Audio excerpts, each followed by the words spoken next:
Hope for we need to build. It was a way he had of placing us before faith in eternity. It would be very fruitless on our part, living to wait for eternity with our arms crossed. The latter said no, that the only way we have to wait for heaven is by building heaven now. Bringing it here? Today I want to build experiences of heaven. What do I understand by heaven? Everything that is harmonious, fraternal. We always imagine it is a beautiful place. So then, I'm going to plant a garden to make my house more beautiful. I'm going to give the walls a coat of paint. If I don't have money for paint, since we were poor back in Minas, we would do a little whitewashing. You too, Bia. It's about making it a little prettier, you know? It's about fixing that door lock that's been broken for over 3 years. That comes loose every time you close it. We get used to living with loose screws, with broken things. We can't stop with cracked things. Do you throw away what you no longer need? Do you buy something, even if it's simpler, so that it's not chipped, that it's not broken? That's how we build heaven, when we create harmony among ourselves. So, if I have an unpleasant situation with a brother or a friend, and I think it's worth rebuilding that bond, I've already assessed that I want that person in my life. Go there, ask for forgiveness, or grant the forgiveness that they've already asked for. This is how heaven is built. And they say it's the same thing. It's about hell. If I'm afraid of hell after death, I should be much more afraid of the hell I'm building today. I'll repeat. If I'm afraid of hell after death, I should be much more afraid of the hell I'm building today. With my injustice? With my gossip? With my slander? With my hatred? Hell, it's a reality that I can anticipate. Can I make someone else's life a hell? Can I turn my life into a hell? It happens. I just have to neglect myself, and all the evils that inhabit me can take control of my life. Building heaven is the same thing. It consists of recruiting everything in me that is already beautiful, already good, already beautiful, already true. As Aristotle said, I bring to the surface what is positive in my personality and do everything to prevail. I will never lose when I am cordial with someone, even if he is not with me. I will never lose when I choose not to deceive someone, even if he deceives me. I will never lose. If I choose to love, I will never lose. Because when I recruit the best of me, I begin to orbit in a state of paradise. Just look at the reflection of many men. That which I hope for, I need to build. That is what we call conversion. My people, which is when in the day-to-day of my life, I begin to pay attention to my attitudes that build the hell. It's when I start to change my attitude, my behavior, all the situations that can create hell in my life and in the life of others. This applies to all environments, to all spheres. In the life of a couple, in the life between father and son, in the life between friends, in the life of work? Yes, because there are many people who are used to creating hell in the life of others and live normally with it. They don't even mind this attitude anymore. That's not our case. Where is there a Christian person out there who needs to be aware that heaven is now? Then the heaven that I will receive or not after my death is a natural consequence of my experience today, from the reflection of Moto. But we can understand that those who live well are not afraid of death. Who is up to date with life? What fear will they have of dying? Of may you take on the construction site that you are. And don't miss the opportunity to learn something new every now and then. This is how your faith in yourself grows stronger.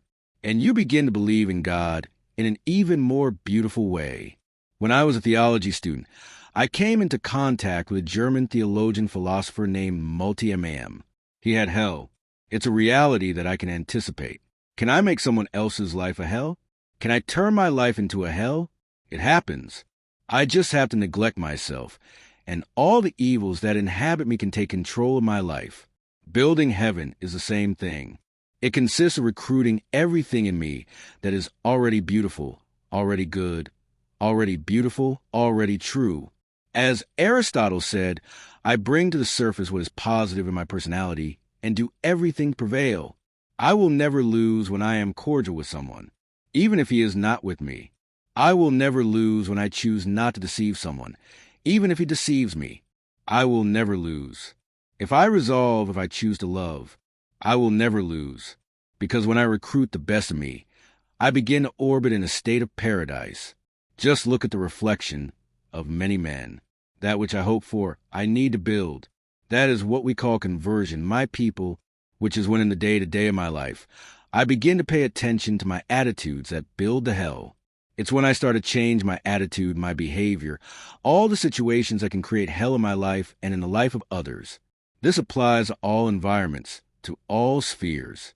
In the life of a couple, in the life between father and son, in the life between friends, in the life of work? Yes, because there are many people who are used to creating hell in the life of others and live normally with it. They don't even mind this attitude anymore. That's not our case. Where is there a Christian person out there who needs to be aware that heaven is now? Then the heaven that I will receive or not after my death is a natural consequence of my experience today, from the reflection of Moto. But we can understand that those who live well are not afraid of death. Who is up to date with life? What fear will they have of dying? Of death? Who is up to date with life? What fear will they have of dying? Of course, they may even be afraid of the process, of getting sick. It's part of it. It's our insecurity. You, faced with an event that you don't know how it is, that you only die once, there's no way to say it like this. Oh, I'm going to die more or less and then just to see what it's like. Is there a way? It's not like I'm going to die more or less. Then I'll come back and tell you. It's not like that. You're only going to die once. Of course, you may go through near-death experiences, but it's not death. So, faced with what we don't know, we tend to get anxious and fearful. But do you know what cures this when we live well? When you're up to date with your choices. We've talked about this so many times here, about being the right person in the right place. God didn't make a mistake with me. God didn't make a mistake with you. We are the right people. But sometimes we're the right people in the wrong job, in the wrong circumstances, in the relationship. Wrong. So there we discover that we are not up to date with life. That is when you feel dissatisfied. I am not happy with the choices I am making. But when you are up to date with your choices, dying will only be a natural consequence of what you have lived.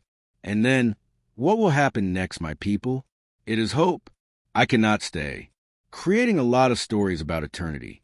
Even because for me to create the stories, I have to use the category of time and space, which denies eternity. Eternity has no time or space, but we often need it. I have a need to imagine eternity. Why? Live today well. Be in communion with God who lives in you, who dwells. And everything is fine. And from the presence of God in you, you will build a routine, a day-to-day that is favorable. The construction of heaven in your days is what we need to do. Otherwise, we will have a faith that does not teach us how to live. It is the kind of faith that does not transform, right? That does not make you a better person. I say this several times, and I will not tire of repeating it. Every person who takes their spiritual life seriously needs to live in constant therapeutic processes, be they formal, with psychologists, depending on the severity. With psychiatrists, why harmonize the mind?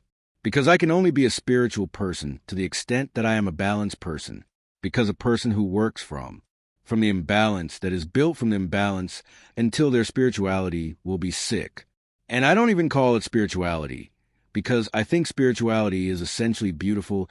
It's beautiful, it's true, not religiosity. Religiosity isn't always beautiful. Religiosity isn't always edifying. But what is spiritual is naturally elevating. We have the question boxes here today. Giselle Castro asks, Father, how do we keep faith when everything goes wrong? Giselle, we only keep faith when everything goes wrong. Because keeping faith when everything is going right isn't faith. Do you agree, Christian?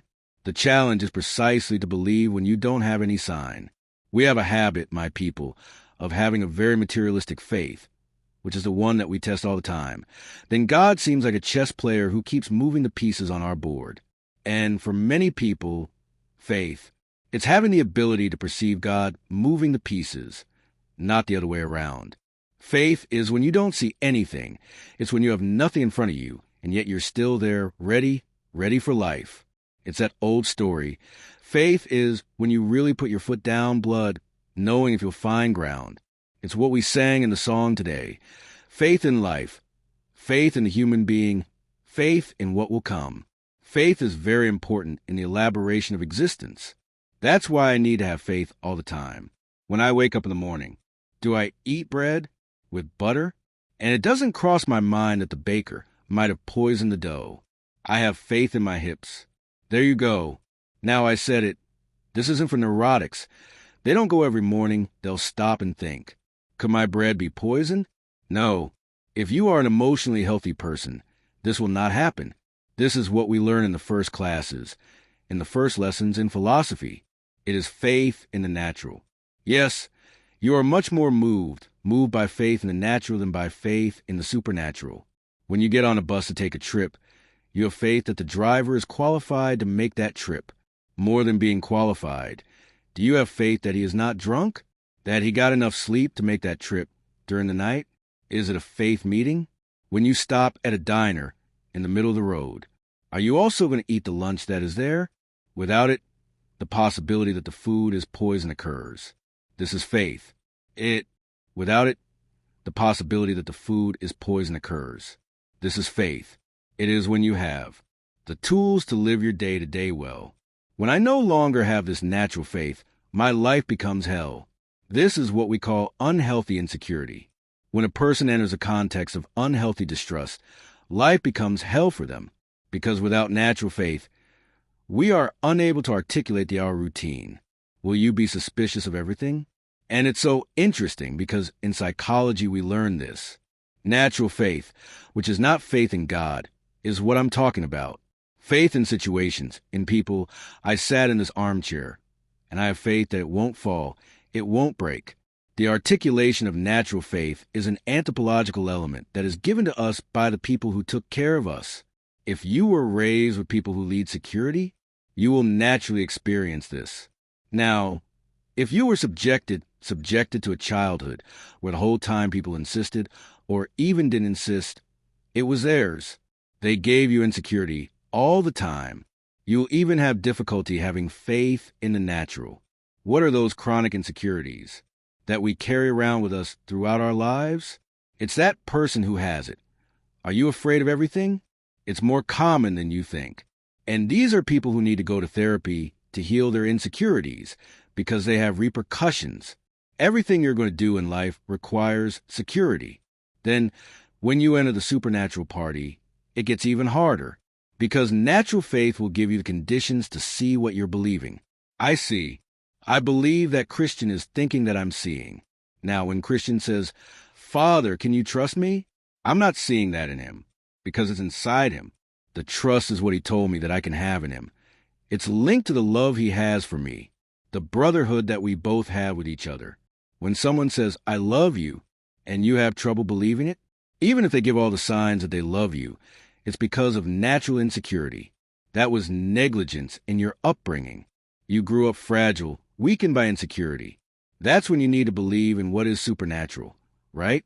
That love is supernatural. Trust is supernatural. What is above what we can see? That's where you're going to have a really hard time. Do you understand the atheism of many people out there? The person had an extremely insecure life from a human point of view. They had an aggressive father. They had an absent mother. They grew up in an environment of great violence. They grew up insecure. This person will have much more difficulty believing in the supernatural, in love, in faith in God, in trust, than someone who had a healthy emotional environment. Is how life works. When I say that I need to have faith in God, I'm telling myself that I have to believe in myself, that I have to believe in others. I can't have faith in God without first having faith in myself.